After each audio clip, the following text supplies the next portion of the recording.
আর পাকিস্তানকে আমরা চূর্ণ বিচ্ছিন্ন করব।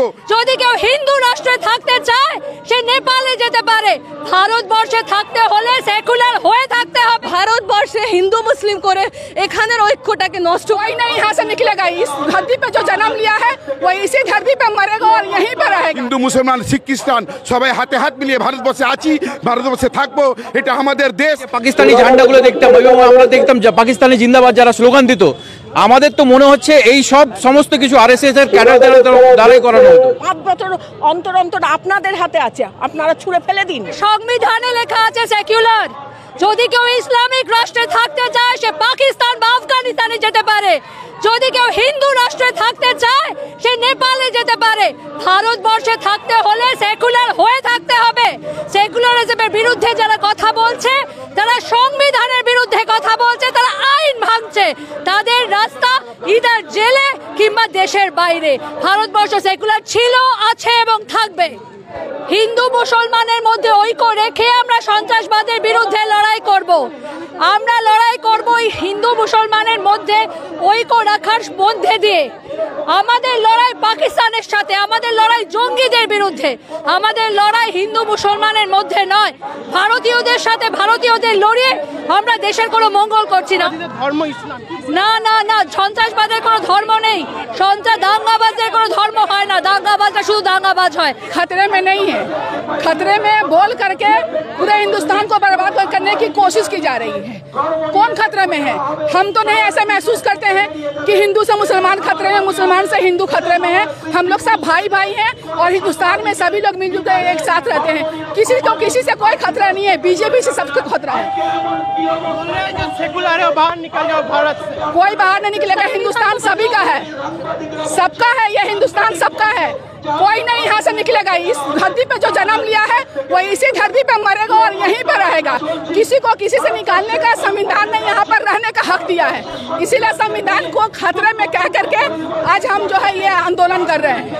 संविधान ने हमें हक दिया है यहाँ पर रहने का, कोई क्यों निकालेगा हमें? हम क्यों निकलेंगे यहाँ से? पहलगाम में जो हमला हुआ है इसमें हिंदुस्तान के लोगों का कोई दोष नहीं है। क्या कर रहा था जब पहलगाम में जब हमला हुआ, वहाँ पर फौजी क्या कर रहे थे? सरकार क्या कर रहा था? हुकूमत क्या कर रही थी? क्यों उनके वहाँ पर फौज नाकाम साबित हुए हैं? पूरे हिंदुस्तान के लोगों की जिम्मेदारी किसके ऊपर है? सरकार के ऊपर में है। उनकी जो है सुरक्षा क्यों फेल हुई, वो जवाब खुद दें। सरकार खुद हर मामले में फेल है। হয়ে বলছি, যদি সত্যি উনি চান পাকিস্তানের বিরুদ্ধে স্টেপ নিতে, আমরা সকলে ওনার সাথে আছি, আমরা এই লড়াই ওনার সাথে থাকবো। কিন্তু ওনার উদ্দেশ্য পাকিস্তানের আগেনস্ট স্টেপ নেওয়া নয়, ভারতবর্ষে হিন্দু মুসলিম করে এখানের একতাকে নষ্ট করা। আগেও মোদি বলেছিলেন 56 इंच का छाती एक का बदली 10 सर लाएंगे। सर तो एक भी नहीं आया मोदी जी, उल्टा আমাদের ভারতীয়, আমাদের ভাই বোনদেরকে 26 জনকে 24 জনকে মারা হলো। আগে যে পুলওয়ামা অ্যাটাক হয়েছিল সেই জঙ্গিদের জন্য কি স্টেপ নেওয়া হলো? সেখানে কেন সিকিউরিটি ছিল না? সেই প্রশ্ন কেন কেউ বিজেপিদের করছে না? অমিত শাহ কেন ইস্তফা দিচ্ছেন না? এই কথাগুলো কেউ বলছে না। শুধু ভারতবর্ষে হিন্দু মুসলিম করে এখানের ঐক্যটাকে নষ্ট করা একমাত্র ওনাদের উদ্দেশ্য। এখন মোদি যেখানে হামলা হলো সেখানে না গিয়ে বিহারে ইলেকশনে প্রচার করছেন।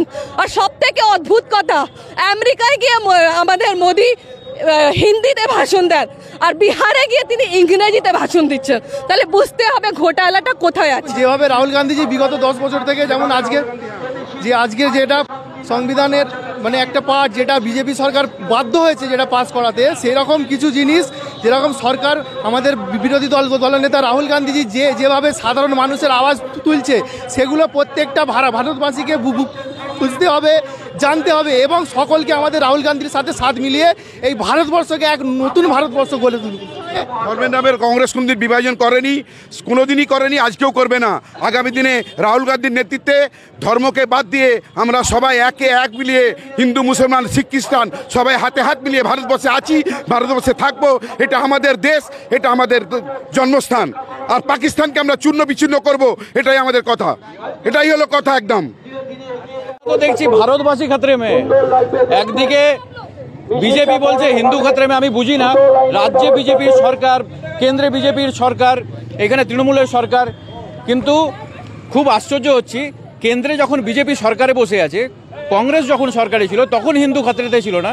আজকে যারা সর্বোচ্চ ক্ষমতায়, আজকে এতগুলো সাংসদ নিয়ে তারা সর্বোচ্চ ক্ষমতায় বসে আছেন, আজকে হঠাৎ তারা বলছেন যে হিন্দু খাতরে মে। অর্থাৎ এটা শুধু রাজনীতির জন্য এই সব প্রোপাগ্যান্ডা, এটা মানুষ বুঝতে পারছে। যেইভাবে সেকুলারিজমকে এই কিছু কিছু ঠুনকো যারা সাংবাদিক, যারা নিজেদেরকে সাংবাদিক বলে, তাদের লজ্জা করা উচিত। যেইভাবে ময়ূক যেভাবে কথাগুলো বলেছেন যে এই দেশে যারা সেকুলারিজমে বিলিভ করে তারা দেশ থেকে বেরিয়ে যাও, তাদের প্রতিবাদে এবং এই বিচারধারা যারা ফলো করে, যারা গান্ধীজির ভারতকে ডিনাই করে, যারা গডসে ভারতবর্ষে বিলিভ করে, তাদের প্রতিবাদে আমাদের এই আন্দোলন। যারা ধর্মনিরপেক্ষ দল, যারা ধর্মনিরপেক্ষ মানুষ, যারা এই দেশের ধর্মনিরপেক্ষতায় বিশ্বাস করেন, তাদের হয়ে আমরা এই প্রতিবাদ ওই সব আবর্জনার বিরুদ্ধে চালাচ্ছি যারা ধর্মনিরপেক্ষতা এবং সংবিধানকে মানে না।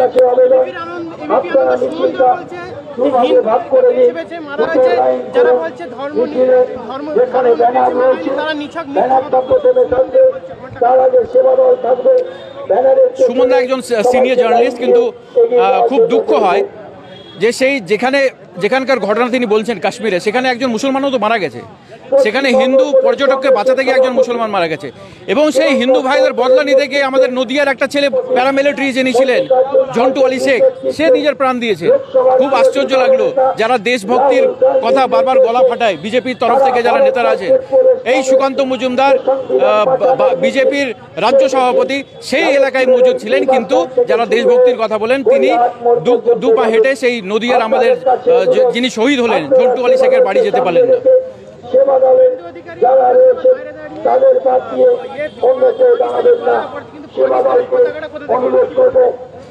আরে আমরা তো এটাই বলছি যে এতদিন যে ইডেন গার্ডেনের বাইরে বা যে কোনো ম্যাচের বাইরে এই যে পাকিস্তানি ঝান্ডাগুলো দেখতাম এবং আমরা দেখতাম যে পাকিস্তানি জিন্দাবাদ যারা স্লোগান দিত, আমাদের তো মনে হচ্ছে এই সমস্ত কিছু আরএসএস এর ক্যাডার দ্বারাই করানো হতো। আমরা জানি না কোথায় মার্কেটে পাকিস্তানি ঝান্ডা পাওয়া যাচ্ছে। শুভেন্দু অধিকারী কোথায় থেকে 26খানা পতাকা নিয়ে চলে এলেন, এবং কালকেই আমরা দেখলাম আরেকটা নতুন ঘটনা, যেখানে দুজন ধরা পড়লো পাকিস্তানি ঝান্ডা লাগাতে গিয়ে। সে নাকি পরে গিয়ে বলতো যে পাকিস্তানি জিন্দাবাদ। তারা কারা? তারা হচ্ছে সেই আরএসএস এর এজেন্ট। অর্থাৎ তারা এটা দীর্ঘদিন ধরে চালিয়ে এসেছে, হয়তো মানুষের সামনে, মানুষের প্রকাশ্যে এখন আসছে। সব ধর্মের লোকেরাই এখানে থাকে, বুঝেছেন? আমাদের পশ্চিমবাংলাতে সব রকম হিন্দু, শিখ, ইসাই সব। হ্যাঁ, এই যে ধর্ম নিয়ে চলছে লড়াই, এটা সম্পূর্ণ ইলেকশন নিয়ে হচ্ছে, বুঝেছেন? এই হিন্দুকে আলাদা করব, মুসলিমকে আলাদা করবো, আমরা তো সব একই ভাই। আমরা এই করতে করতে আমাদের দেশটা তো রসাতলে চলে যাচ্ছে। আমাদের কোনো দিকে উন্নতি নেই।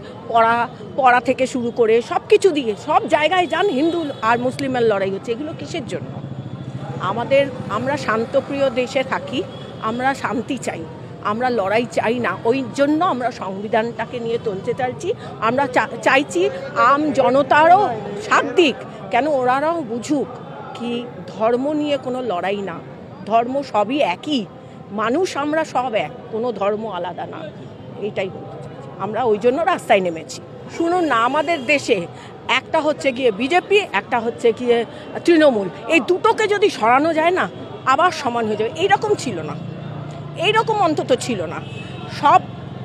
আমি তো বলছি আমার মতে 5 বছর অন্তর অন্তর পুরো চেঞ্জ করে দিন, যাকে পছন্দ হবে না ছুঁড়ে ফেলে দিন। আপনাদের হাতে সব, লড়ুন, সবাই রাস্তায় নামুন, অন্যায়ের বিরুদ্ধে লড়ুন। কেন কি আমি বলছি না কোনো পার্টিকুলার কোনো পার্টিকে আপনারা সাথ দিন। 5 বছর অন্তর অন্তর আপনাদের হাতে আছে, আপনারা ছুঁড়ে ফেলে দিন। কোনো চাই না আমাদের এইরকম। আমাদের দেশটাকে ভালো করে চালাতে চাই, আমাদের ইয়াং জেনারেশন যাতে মাথা উঁচু করে চলতে পারে, আমরা ওই জন্য লড়ছি। আপনারাও রাস্তায় নামলে তখন আপনারা বুঝবেন যে কি এটা যন্ত্রণা। এই বাড়িতে ঢুকে দেখুন মা বাবারা কাঁদছে, কি অশান্তি এগুলো। না পড়াশোনা, না চাকরি, কিচ্ছু নেই। আরও খোকলা হয়ে যাবে। আর কটা বছর থাকলে আমাদের দেশে আর কিছু থাকবে না।